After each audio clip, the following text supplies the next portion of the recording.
How your own mind works. You have a mind and you should learn how to use it. There are two levels of your mind, the conscious or rational level and the subconscious or irrational level. You think with your conscious mind, and whatever you habitually think sinks down into your subconscious mind, which creates according to the nature of your thoughts. Your subconscious mind is the seat of your emotions and is the creative mind. If you think good, good will follow. If you think evil, evil will follow. This is the way your mind works.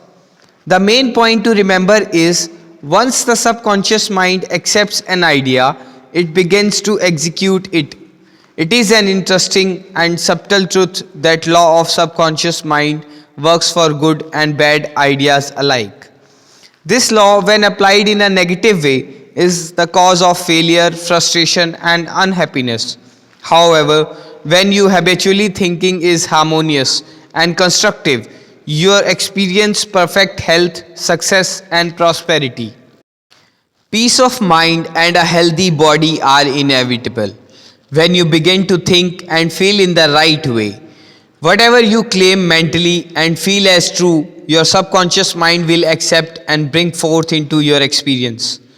The only thing necessary for you to do is to get your subconscious mind to accept your idea, and the law of your own subconscious mind will bring forth the health, peace, or the position you desire. You give the command or decree, and your subconscious will faithfully produce the idea impressed upon it. The law of your mind is this: you will get a reaction or response from your subconscious mind according to the nature of your thought or idea you hold in your conscious mind. Psychologists and psychiatrists point out that when thoughts are conveyed to your subconscious mind, impressions are made in the brain cells.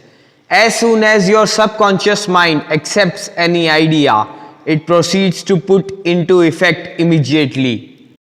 It works by association of ideas and uses every bit of knowledge that you have gathered in your lifetime to bring out its purpose. It draws an infinite power, energy, and wisdom within you. It lines up all the laws of nature to get its way. Sometimes it seems to bring about an immediate solution to your difficulties, but at other times it may take days, weeks, or longer. Its ways are past finding out. Conscious and subconscious terms differentiated. You must remember that these are not two minds. They are merely two spheres of activity within one mind. Your conscious mind is the reasoning mind. It is that phase of mind which chooses.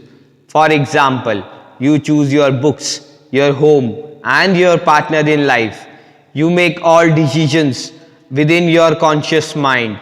On the other hand, without any conscious choice on your part, your heart is kept functioning automatically, and the process of digestion, circulation, and breathing are carried on by your subconscious mind through processes independent of your conscious control. Your subconscious mind accepts what is impressed upon it or what you consciously believe. It does not reason things out like your conscious mind, and it does not argue with you controversially. Your subconscious mind is like the soil which accepts any kind of seed, good or bad. Your thoughts are active and might be likened unto seeds. Negative, destructive thoughts continue to work negatively in your subconscious mind, and in due time will come forth into outer experience which corresponds with them. Remember, your subconscious mind does not engage in proving whether your thoughts are good or bad, true or false, but it responds according to the nature of your thoughts or suggestions. For example, if you consciously assume something as true, even though it may be false, your subconscious mind will accept it as true and proceed to bring about results, which must necessarily follow because you consciously assumed it to be true. Experiments by psychologists. Innumerable experiments by psychologists and others on persons in the hypnotic state have shown that the subconscious mind is incapable of making selections and comparisons which are necessary for a reasoning process. They have shown repeatedly that your subconscious mind will accept any suggestions, however false. Having once accepted any suggestion, it responds according to the nature of the suggestions given. To illustrate the amendability of your subconscious mind to suggestions, if a practiced hypnotist suggests to one of his subjects that he is Napoleon Bonaparte or even a cat or a dog, he will act out the part with inimitable accuracy. His personality becomes changed for the time being. He believes himself to be whatever the operator tells him he is. A skilled hypnotist may suggest to one of his students in the hypnotic state that his back itches, to another that his nose is bleeding, to another that he is a marble statue, to another that he is freezing and the temperature is below zero. Each one will follow out the line of his particular suggestion, totally oblivious to all his surrounding which do not pertain to his idea. These simple illustrations portray clearly the difference between your conscious reasoning mind and your subconscious mind, which is impersonal, non-selective, and accepts as true whatever your conscious mind believes to be true. Hence, the importance of selecting thoughts, ideas, and premises which bless, heal, inspire, and fill your soul with joy. The terms objective and subjective mind clarified. Your conscious mind is sometimes referred to as your objective mind because it deals with outward objects. The objective mind takes cognizance of the objective world. Its media of observation are your five physical senses. Your objective mind is your guide and director in your contact with your environment. You gain knowledge through your five senses. Your objective mind learns through observations, experience, and education. As previously pointed out, the greatest function of the objective mind is that of reasoning. Suppose you are one of the thousands of tourists who come to Los Angeles annually. You would come to the conclusion that it is a beautiful city based upon your observations of the park, pretty gardens, majestic buildings, and lovely homes. This is the working of your objective mind. Your subconscious mind is oftentimes referred to as your subjective mind. Your subjective mind takes cognizance of its environment by means independent of the five senses. Your subjective mind perceives by intuitions. It is the seat of your emotion and the storehouse of memory. Your subjective mind performs its highest functions when your objective senses are in absence. In a word, it is that intelligence which makes itself manifest when the objective mind is suspended or in a sleepy, drowsy state. Your subjective mind sees without the use of the natural organs of vision. It has the capacity of clairvoyance and clairaudience. Your subjective minds can leave your body, travel to a distant lands, and bring back information oftentimes of the most exact and truthful character. Through your subjective mind, you can read the thoughts of others, read the contents of sealed envelopes and closed safes.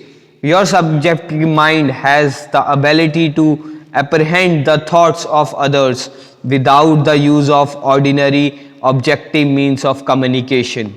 It is the greatest importance that we understand the interaction of the objective and the subjective mind in order to learn the true art of prayer. The subconscious cannot reason like your conscious mind. Your subconscious mind cannot argue controversially. Hence, if you give it wrong suggestions, it will accept them as true and will proceed to bring them to pass across conditions, experiences, and events. All things that have happened to you are based on thoughts impressed on your subconscious mind through belief. If you have conveyed erroneous concepts to your subconscious mind, the sure method of overcoming them is by the repetition of constructive, harmonious thoughts, frequently repeated, which your subconscious mind accepts, thus forming new and healthy habits of thought and life. For your subconscious mind is the seat of habit. The habitual thinking of your conscious mind establishes deep grooves in your subconscious mind. This is very favorable for you if your habitual thoughts are harmonious, peaceful, and constructive. If you have indulged in fear, worry, and other destructive forms of thinking, the remedy is to recognize the omnipotence of your subconscious mind and decree freedom, happiness, and perfect health. Your subconscious mind, being creative and one with your divine source, will proceed to create the freedom and happiness which you have earnestly decreed. The tremendous power of your suggestion. You must realize by now that your conscious mind is the watchman at the gate, and its chief function is to protect your subconscious mind from false impressions. You are now aware of one of the basic laws of mind. Your subconscious mind is amenable to suggestion. As you know, your subconscious mind does not make comparisons or contrasts, neither does it reason and think things are out of itself. This later function belongs to your conscious mind. It simply reacts to the impressions given to it by your conscious mind. It does not show up a preference for one of course action over the another. The following is a classic example of tremendous power of suggestion. Suppose you approach a timid looking passenger on board ship and say to him something like this: "You look very ill. How pale you are. I feel certain you are going to be seasick. Let me help you to your cabin." Passenger turns pale. Your suggestions of seasickness associates itself with his own fears and forebodings. He accepts your aid down to the berth, and there your negative suggestion, which was accepted by him, is realized. Different reactions to the same suggestion. It is true that different people will react in different ways to the same suggestion because of their subconscious conditioning or belief. For example, if you go to a sailor on the ship and say to him sympathetically, "My dear fellow, you are looking very ill. Aren't you feel sick? You look to me as if you were going to be seasick." According to his temperament, he either laughs at your joke or expresses a mild irritation. Your suggestion fell on deaf ears in the instances because your suggestion of seasickness were associated in his mind with his own immunity from it. Therefore, it called up not fear or worry but self confidence.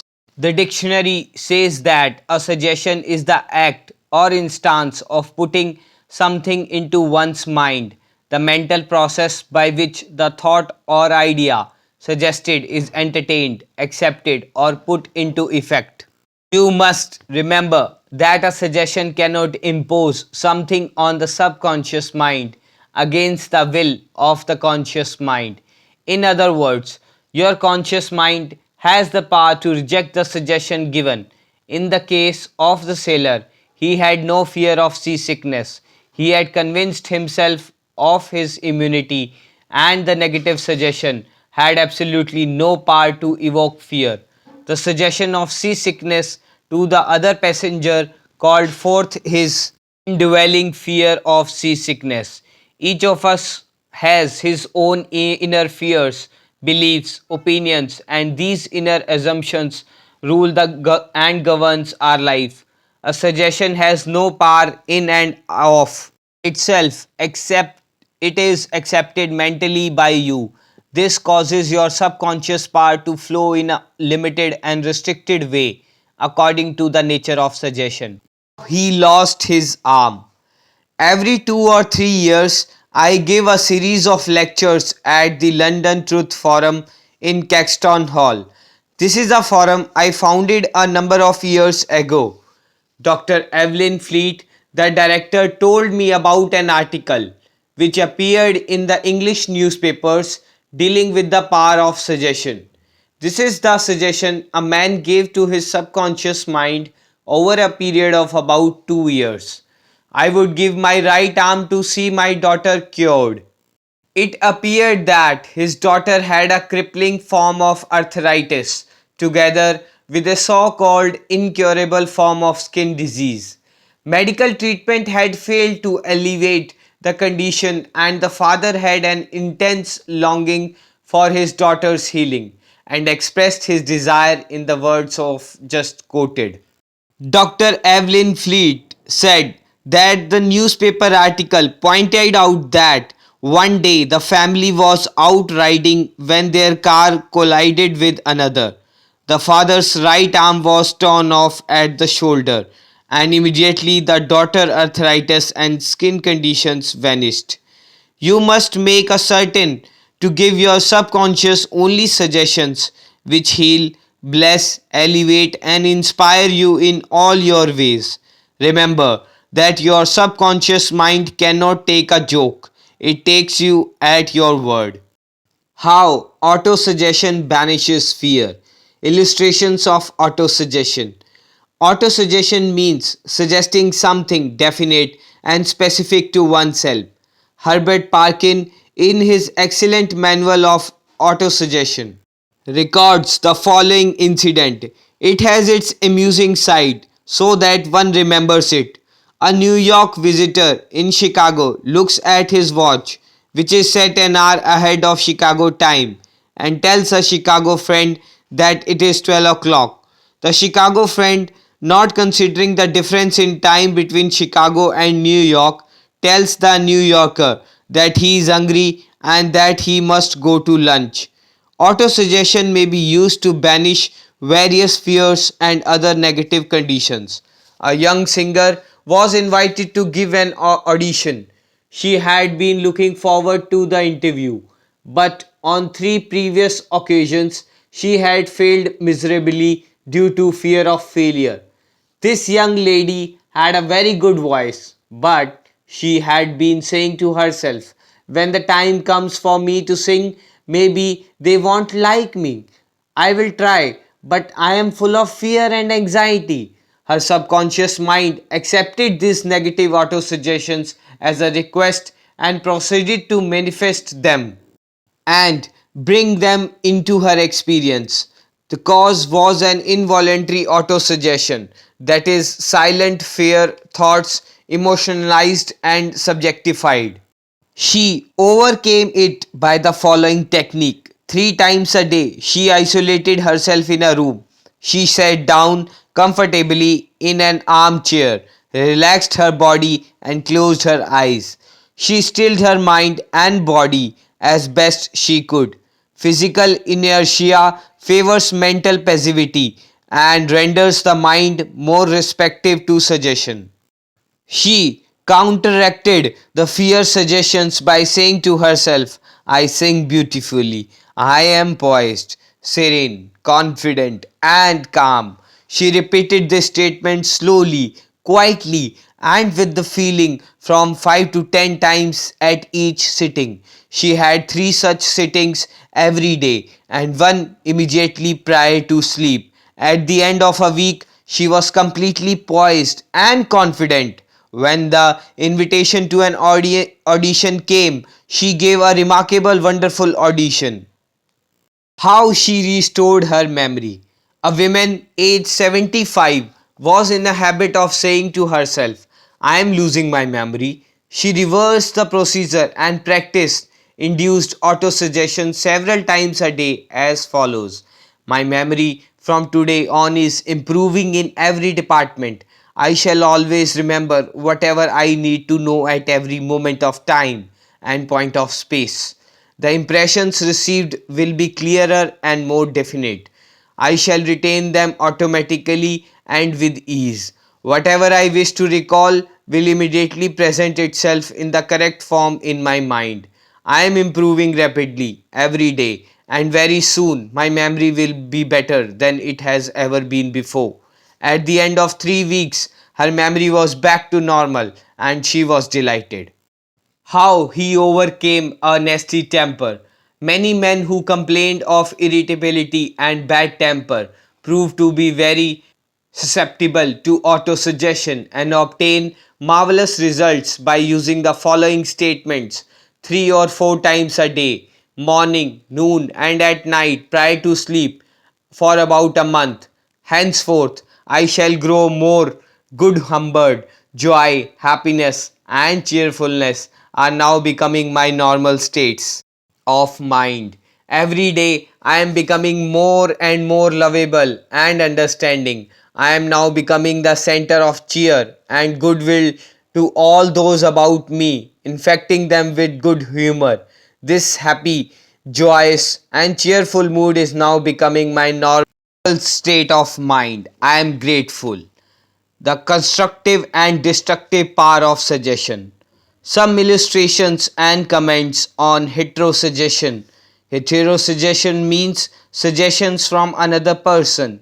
In all ages, the power of suggestion has played a part in the life and thought of men in every period of time and in each country on the earth. In many parts of the world, it is the controlling power in religion. Suggestion may be used to discipline and control ourselves, but it can also be used to take control and command over others who do not know the laws of mind. In its constructive form, it is wonderful and magnificent. In its negative aspect, it is one of the most destructive of all the response patterns of the mind, resulting in patterns of misery, failure, suffering, sickness, and disaster. Have you accepted any of these? From infancy on, the majority of us have been given many negative suggestions. Not knowing how to thwart them, we unconsciously accepted them. Here are some of the negative suggestions. You can't. You will never amount to anything. You mustn't. You will fail. You haven't got a chance. You are all wrong. It's no use. It's not what you know, but who you know. The world is going to the dogs. What's the use? Nobody cares. It's no use trying so hard. You are too old now. Things are getting worse and worse. Life is an endless grind. Love is for birds. You just can't win. Pretty soon you will be bankrupt. Watch out. You will get the virus. You can't trust a soul, etc. etc. Unless an adult, you use constructive autosuggestion, which is reconditioning therapy. The impression made on you in the past can cause behavior patterns that cause failure in your personal and social life. Autosuggestion is a means realizing you form the mass of negative verbal conditioning that might otherwise distort your life pattern, making the development of good habits difficult. You can counteract negative suggestions. Pick up the paper any day and you can read dozens of items that could sow the seeds of futility, fear, worry, anxiety, and impending doom. It accepted by you. These thoughts of fear could cause you to lose the will for life. Knowing that you can reject all these negative suggestions by giving your subconscious mind constructive autosuggestions, you counteract all these destructive ideas. Check regularly on the negative suggestions that people make to you. You do not have to be influenced by destructive heterosuggestions. All of us have suffered from it in our childhood and in our teens. If you look back, you can easily recall how parents, Friends, relatives, teachers, and associates contribute in a campaign of negative suggestions. Study the things said to you, and you will discover much of it was in the form of propaganda. The purpose of much of what was said was to control you or instill fear in you.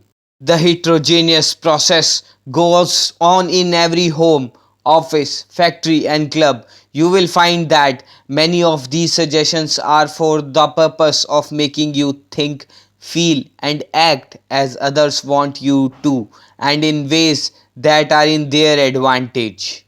How suggestions killed a man. Here is an illustration of heterosuggestion. A relative of mine went to a crystal gazer in India who told him that he had a bad heart and predicted that he would die at the next new moon. He began to tell all members of his family about this prediction and he arranged his will. This power suggestion entered into his subconscious mind because he accepted it completely. My relative also told me that this crystal gazer was believed to have some strange occult powers and he could do harm or good to a person. He died as predicted, not knowing that he was the cause of his own death. I suppose many of us have heard similar stupid, ridiculous, superstitious stories. Let us look at what happened in the light of our knowledge of the way the subconscious mind works. Whatever the conscious, reasoning mind of man believes, the subconscious mind will accept and act upon. My relative was happy, healthy, and vigorous and robust when he went to see the fortune teller. She gave him a very negative suggestion. When he accepted, he became terrified and constantly dwelt upon the fact that he was going to die at the next new moon. He proceeded to tell everyone about it and he prepared for the end. The activity took place in his own mind and in his own thought was the cause. He brought about his own so called death, or rather destruction of the physical body, by his fear and expectation at the end. The women who predicted his death had no more power than the stones and sticks in the field. Her suggestion had no power to create or bring about the end she suggested. If he had known the laws of his mind, he would have completely rejected the negative suggestion and refused to give her words any attention, knowing in his heart that he was governed and controlled by his own thought and feelings. Like tin arrows aimed at a battleship, her prophecy could have been completely neutralized and dissipated without hurting him. The suggestions of others in themselves have absolutely no power whatever over you except the power that you give them through your own thoughts. You have to give your mental consent. You have to entertain the thought, then it becomes your thought and you do the thinking. Remember, you have the capacity to choose. Choose life, choose love, choose health. The power of an assumed major premise. Your mind works like a syllogism. This means that whatever major premise your conscious mind assumes to be true determines the conclusion your subconscious mind comes to in regard to any particular question or problem in your mind. If your premise is true, the conclusion must be true, as in following example. Every virtue is laudable. Kindness is a virtue. Therefore, kindness is laudable. Another example is as follows. All formed things change and pass away. The pyramids of Egypt are formed things. Therefore, someday the pyramids will pass away. The first statement is referred to as the major premise and the right conclusion, but necessarily follow the right premise. A college professor who attended some of my Science of Mind lectures in May 1962 at Town Hall, New York, said to me, "Everything in my life is topsy turvy and I have lost health, wealth, and friends. Everything I touch turns out wrong." I explained to him that he should establish a major premise in his thinking that the infinite intelligence of his subconscious mind was guiding, directing, and prospering him spiritually, mentally, and materially, then his subconscious mind would automatically direct him wisely in his investments, decisions, and also heal his body and restore his mind to peace and tranquility. This professor formulated an overall picture of the way he wanted his life to be, and this was his major premise. Infinite intelligence leads and guides me in all my ways. Perfect health is mine, and the law of harmony operates in my mind and body. Beauty, love, peace, and abundance are mine. The principle of right action and divine order govern my entire life. I know my major premise is based on the eternal truths of life, and I know, feel, and believe that my subconscious mind responds according to the nature of my conscious mind thinking. He wrote me as follows. I repeated the above statements slowly, quietly, and lovingly several times a day, knowing that they were sinking deep down into my subconscious mind and that results must follow. I am deeply grateful for the interview you gave me, and I would like to add that all the departments of my life are changing for the better. It works. Subconscious does not argue controversially. Your subconscious mind is all wise and knows the answer to all questions.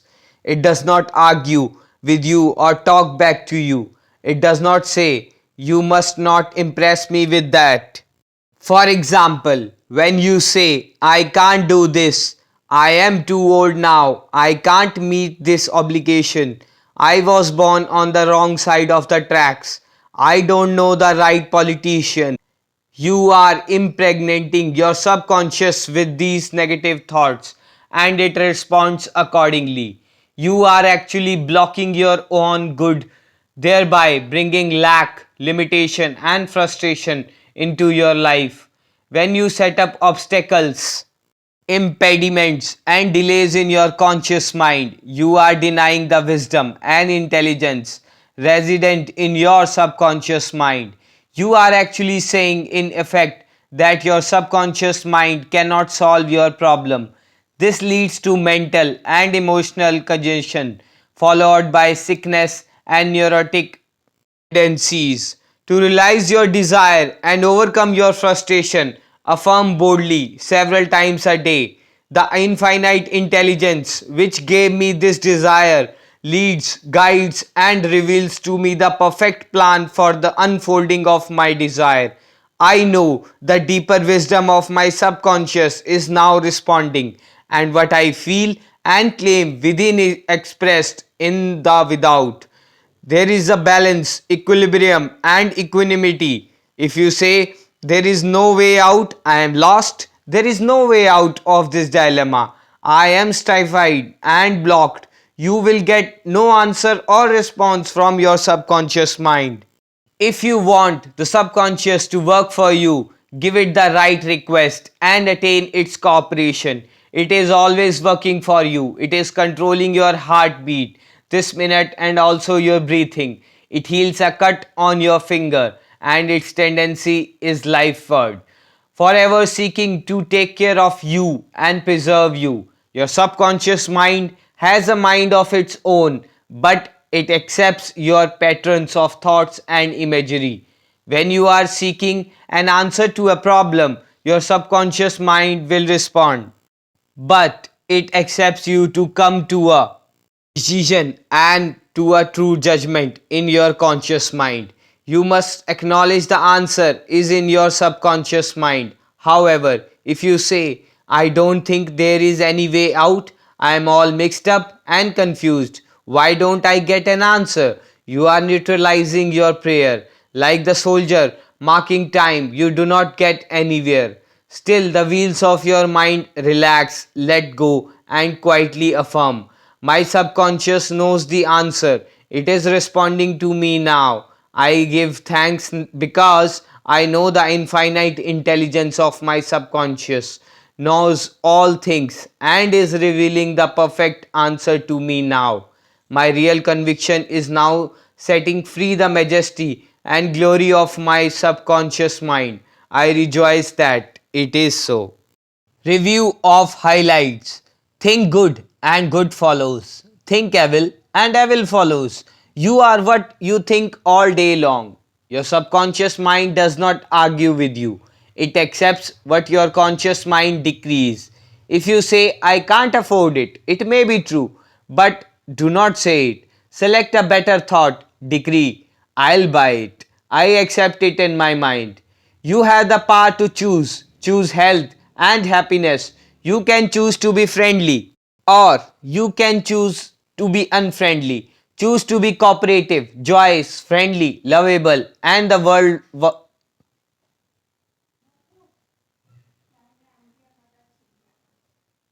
whole world will respond. This is the best way to develop a wonderful personality.